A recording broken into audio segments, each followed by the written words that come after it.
እሺ ሰላም እንዴት ናችሁ? ቡክስ ዊዝ አቤኒ ጋር ነው ያላችሁት።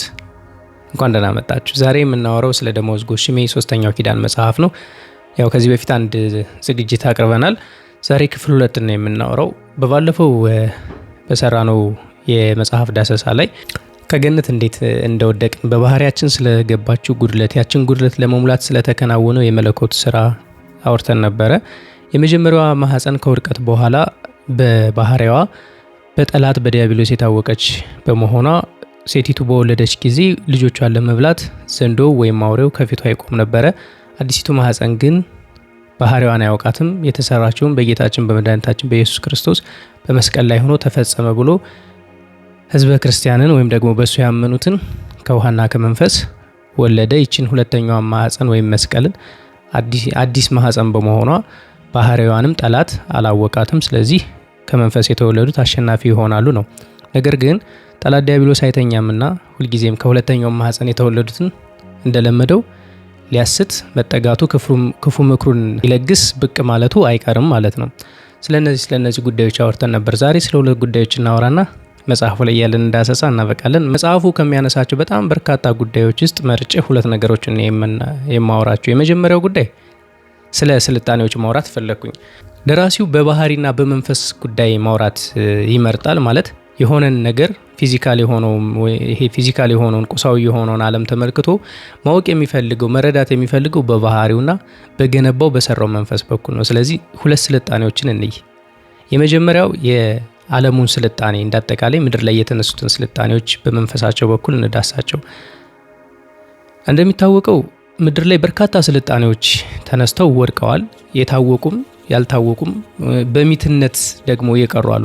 በተረትና በእውነት መካከል ማስረጃ ስለጠፋላቸው ወይም ደግሞ ከባህር በታች ከመሬትም በታች በተለያዩ አደጋዎች ጠፍተው የቀሩ ታሪካቸው ያለ በአፈ ታሪክነት ደረጃ ያለ ግን ለመኖራቸው ማረጋገጫ ያልተገኘላቸው በርካታ ስልጣኔዎች አሉ። ከዛ ውጭ ግን ፍርስራሾቻቸው የደረሰን ጽሁፎቻቸው የህንፃ አርታቸው ምናምን የደረሱም ደግሞ ስልጣኔዎች አሉ። ከነዚህ ውስጥ ቀዳሚ ስልጣኔ ተብሎ የሚጠቀሰው በአሁኗ ኢራን አካባቢ የተነሳው የሱሜሪያን ስልጣኔ ነው። በዚህ አካባቢ ስልጣኔ እንደ ጉድ ይነሳል፣ እንደ ጉድ ይወድቃል።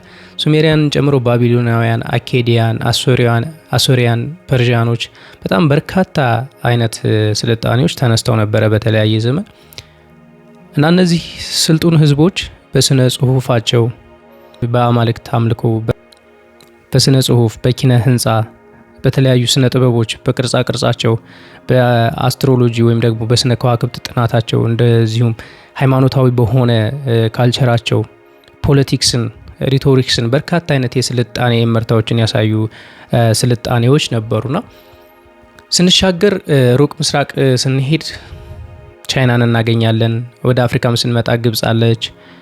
በግሪክ፣ በኢንዶኔዥያ፣ በፔሩ፣ በናዜቲክ ኤምፓየር እነ ሜክሲኮ ምናምን በጣም በርካታ አይነት አካባቢዎች ላይ በተለያየ ጊዜ የተለያየ አይነት ስልጣኔ ፍሎሪሽ አድርጎ ነበር ታሪክ የመዘገበው ማለት ነው።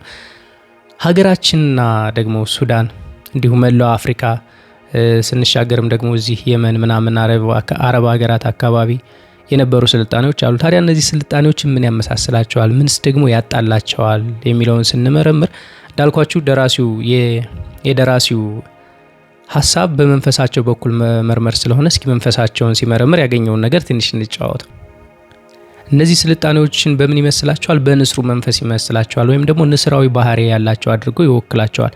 እሱ መወከሉ ብቻ ሳይሆን በእነዚህ ስልጣኔዎች አካባቢ አሁንም ደግሞ እነዚህን ስልጣኔዎች አካቶ የራሱን ደግሞ አዳዲስ ነገሮችን የረቀቁ ቴክኖሎጂዎችን ይዞ የመጣው አዲሱ የዌስተርን ሲቪላይዜሽን ዓለምን እንዳጠቃላይ ሰልቅጦ የያዘው የአሁኑ ስልጣኔ ጨምሮ በርካታ ኤምፓየሮች መወካያቸው፣ ኤምብለማቸው፣ ኮት ኦፍ አርሞቻቸው ንስር ሆኖ ይገለጣሉ። ባለ አንድ ራስ ወይም ባለ ሁለት ራስ ንስር ሆኖ ይገለጣል ማለት ነውና ንስር ወካይነቱ አዳኝነት፣ ኃይለኛነት፣ በረቂቅ ነገርን ማየት እንደዚህ አይነት ባህሪዎች አሉት አይደለ የንስሩ መንፈስ እና በእነዚህ መንፈስ የተገነባ ነው። ፕላስ ንስር ባረጀ ጊዜ መንቆሩንና ጥፍሩን ገንጥሎ በመጣል እንደ አዲስ ሪቦርን ያደርግና ሌላ 40 ዘመን ይኖራል አይነት ነው። የእነዚህም ስልጣኔዎች መንፈስ ከባቢሎን ወደ ግብጽ ሲሻገር ባቢሎን ላይ ሲጠፋ ወደ ግብጽ ላይ ሄዶ ራሱን አድሶ ይነሳል ከቀደመው ተምሮ። ግብጽ ላይ ስልጣኔው በሚያከትምበት ጊዜ ራሱን አድሶ ግሪክ ላይ ይነሳል። ግሪክ ላይ እንደዛ ሲሆን ቱርክ ላይ ይነሳል። ሮም ኢምፓየርን ይገነባል። የሮም ኢምፓየር ሲወድቅ ከነዚህ ሁሉ መፍረሶች ተምሮ አዲስ የሆነውን ጥቅልዮሽ ዓለምን ሊገዛ የሚችል ስልጣኔ መገንባት ችሏል አይነት ነገር ነው ሀሳቡ። ታዲያ ይሄን ንስር ልከራከረው አልችልም ይላል። ለምን? ከንስር ጋር ማን ሊከራከር ይችላል? ስለማስረጃ ረቂቁን ነገር አጉልቶ ማየት የሚችል ነው። ኃያል ነው። ከደመና በላይ መብረር የሚችል ነው። በባህሪው ከተፈጠሩት እንስሳቶች ሁሉ አድቫንቴጅስ የሆነ የሚመስል አይነት ካራክተር ያለው ወፍ ነው አይደለ? ስለዚህ ይህንን ስልጣኔ ይህንን ግሎባላይዜሽን አድርግ አታድርግ የሚለውን የሰው ልጅ ነጻ ፍቃድ ጠቅልሎ ወደ አንድ የገበያ ስርዓት እየነዳ ያለውን ወደ አውሬው ስርዓት እያንደረደረን ያለውን ከሰው ልጅ ተፈጥሯዊ ባህሪ ፍጹም በተቃረነ መልኩ ሰውን ከሰውነቱ እያወረደ ያለውን ይህንን ስልጣኔ መቃወም የሚቻለው እንዴት ነው? ማንስ ሊያሸንፈው ይችላል? ማንስ ሊከራከረው ይችላል? የእውነት ማምለጫ መንገድ አለ ወይ ብሎ ያጠይቀናል። ከዛ በኋላ እስኪ ወደ መጽሐፉ መጀመሪያ ገጾች እንመለስና ኢትዮጵያ የተገለጸችበት መንገድ አለ። ኢትዮጵያ አሁን ያለችው ጂኦግራፊክ የሆነችው አስተዳደራዊ ጉዳዮች ያሉባት እንደዚህ ህዝቦቿ ምርር ያሉባት በደስተኛነት የእርከን ሲሰላ ከዓለም ጭራ የምትገኝ ከድህነት ወለል በታች ያሉ 43% ያክል ህዝቧ ድሃ የሆነባት በልቶ ማደር የማይችልባት ዜጎቿ በምሬት ያለቁባት መተንፈስ መናገር የማይቻልባት ነፃነቷን የተገፈፈች በራሷ ዜጎች ነፃነቷን የተገፈፈች ሀገርን አይደለም ሪፕሬዘንት እያደረገ ያለው። ኢትዮጵያ የተሰራችበት መንፈስ ምንድን ነው? ኢትዮጵያ ድሮ ዓለም እንዴት ያውቃት ነበር የሚለውን ነገር በመንፈሷ በኩል ሊመረምር ይነሳልና አጥብቄ ስጠይቅ የእናቴን ሞት የሚያረዳኝ በዛ ይለናል ደራሲው። ሁለት የሚቃረን ፍላጎት ያላቸው ፍጹም የማይስማሙ አካላት በእናቴ ሞት ጉዳይ ግን ተስማምተው አገኘዋቸው። በዚህ ጊዜ ጥርጣሬ ገባኝ። እንዲሁን እነዚህ ሰዎች ምን አስማማቸው በእናቴ ጉዳይ? ለወትሮ በምንም ነገር አይስማሙም ነበር።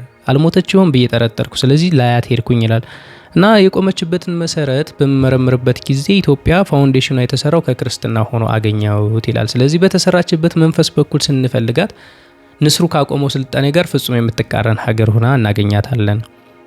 የተነሱት ስልጣኔዎችም ሀያል ተብሎ የተጠሩት ስልጣኔዎችም በስነ ጽሁፋቸው በቅርጾቻቸው ከትበው ባለፏቸው የድንጋይ ላይ ጽሁፎቻቸው ጭምር በሚቶሎጂያቸው በአፈታሪኮቻቸው በተረቶቻቸው በቃል በተወረሰ ትውፊታቸው ጭምር ስለ ኢትዮጵያ የሚናገሩት ነገር እጅግ የሚያስደንቅ ነበረ። ፍትሃዊ ህዝቦች የሚኖሩባት፣ ሰርቶ አደሮች፣ ሀያላን ጦረኛ ተዋጊዎች ካልደረሱባቸው የማይደርሱባቸው ህዝቦች የነበሩባቸው፣ ነገስታቶቻቸው በሌሎች ሀገራት በሌሎች ስልጣኔዎች ውስጥ እንደ አማልክት የሚታዩባት ሀገር፣ ማንንም የማትነካ ግን የራሷን የማታስነካ ነገስታቶቿ ከእግዚአብሔር ጋር ፍቅር ያላቸው እግዚአብሔርን የሚያገለግሉ ካህናት የሆኑላት ሀገር አድርገው ይስሏታል።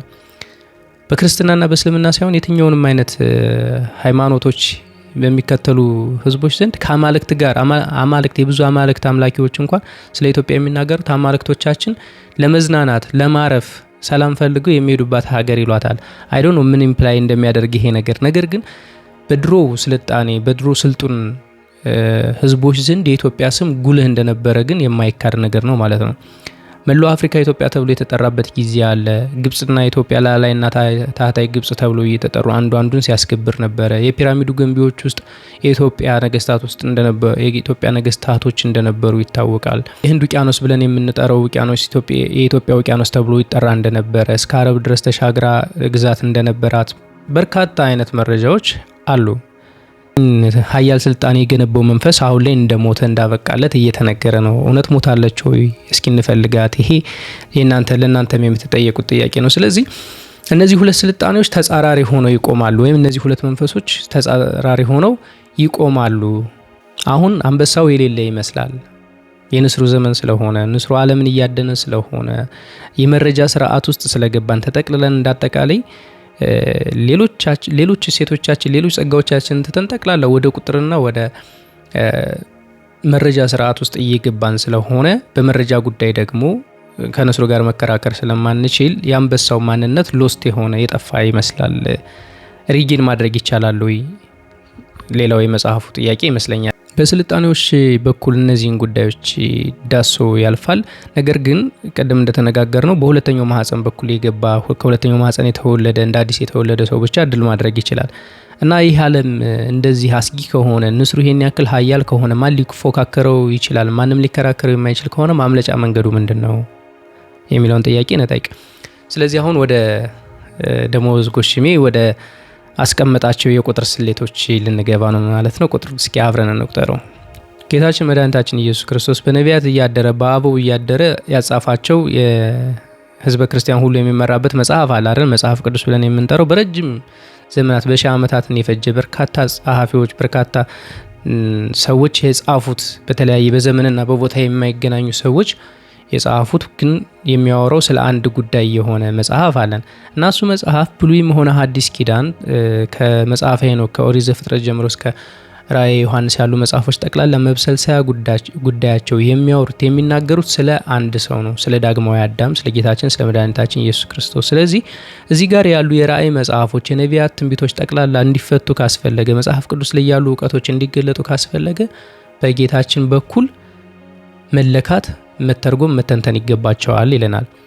ስለዚህ እስኪ ከነቢያት አንዱን እንውሰድ፣ ዕዝራን እንውሰድና በዕዝራ በኩል ወንጌልን ተንትናት። ወንጌል ስለ መጪው ዓለም ስላለንበት ዓለም ስላለፈው ዓለም ምን ትላለች የሚለውን ከጌታችን ሕይወት ጋር እያገናኘን ዓለምስ ምን ሊሆንባት ነው ወይም ደግሞ ምን ሊደረግላት ነው የሚለውን እንቃኝ።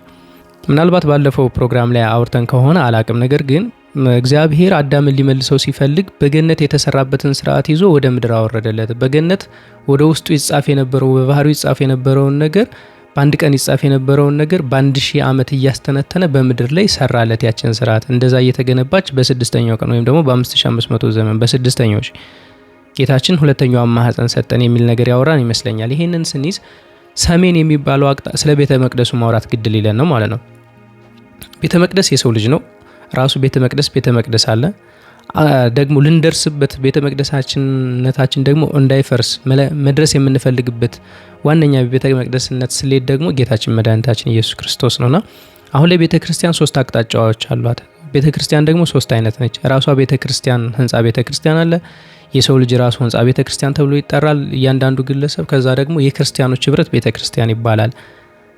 አይታችሁ ከሆነ ብሉይ ኪዳን ላይ የቤተ ክርስቲያን አሰራር ቤተ መቅደስ ሲታነጽ እግዚአብሔር የሚያስተላልፈው ትእዛዝ የዳይሜንሽኖች እያንዳንዷን ዳይሜንሽን በጥንቃቄ እንዲሰራ ያዛልና እነዛ ነገሮች ስለ ህንጻው ብቻ አይደለም ስለ ሰው ልጅ አወቃቀር ስርዓት ምስጢር እየገለጡ ነው የሚል ሐሳብ ያለው እና አሁን ባለችው በህንጻ ቤተክርስቲያኗ ልኬት አንጻር ስናየው የሰው ልጅ ባህሪም አንደርስታንድ ለማድረግ ይጠቅማል ነው። ስለዚህ እነዚህ በህንጻ ቤተክርስቲያን ዙሪያ ያሉት 3 በሮች በሰው ልጅም ላይ ይሰራሉ። 3 በሮች አሉን ነው። የመጀመሪያው እንደ ዓለም በርነታችን አለ። ዓለም ላይ የሚካሄደው እንደ ህዝብ የሚካሄደው ነገር የሰሜን በር ይባላል። እንደ ግለሰብ የምንሄዳት የመዳን እርምጃ ማንነታችን የማግኘት እርምጃ ሂደት ደግሞ የደቡብ በር ትባላለች። እንደ አጠቃላይ ሁላችንም ልንገባበት የምንናፍቃት የምንደርስባት አክቹዋላይዜሽን ደግሞ ወይም ደግሞ ጌታችን ባህሪ ላይ መድረስ ያሳየን በአብነት የኖራትን ህይወት መኖር ከሱታፊ አምላክ ማድረግ ቅድስተ ቅዱሳን ውስጥ መግባት ስጋው ደግሞ መቀበል እግዚአብሔርን ማግኘት የምትባለው ጉዳይ ደግሞ ምስራቃችን ናት፣ ሁላችንም የምንናፍቃት። ይህን እንደ ቤዝ እንያዝና ወደ ዕዝራ ጉዳይ እንመለስ። ዕዝራ እስራኤል በምርኮ በነበረችበት ዘመን በጣም በመነካት እግዚአብሔርን ይጠይቀዋል። ለምንድን ነው ህዝበ ክርስቲያን ወይም ደግሞ ህዝበ እስራኤል የእግዚአብሔር ህዝብ ተብሎ እየተጠራ እያገለገለ እያመነ እንደዚህ በሰው ሀገር በስቃይ የምንኖረው? እነዚህ አምላክ የለሾች ግን ኃያላን ሆነው ስልጣኔ ገንብተው ሌሎች ህዝቦችን እየገዙ እነሱ ዘና ብሎ በነጻነት ይኖራሉ። ይሄ ፍትሃዊ ነው ወይ? አምላክ ወይ ወዴት አይነት ጸሎት ይጸልያል። በዚህ ጊዜ መልአክ ይልክለታል። ዕዝራ ሱባኤ እየገባ መልአኩ ነገሮችን ይገልጥለት ጀመረና የሚገልጥለት ነገሮች እንዴት ነው የሚታሰቡት? የ3000 ዘመኑን የዓለም ኑሮ በ30 ዓመት ሴት መስሎ ይነግረው ነበር በሚስጥር።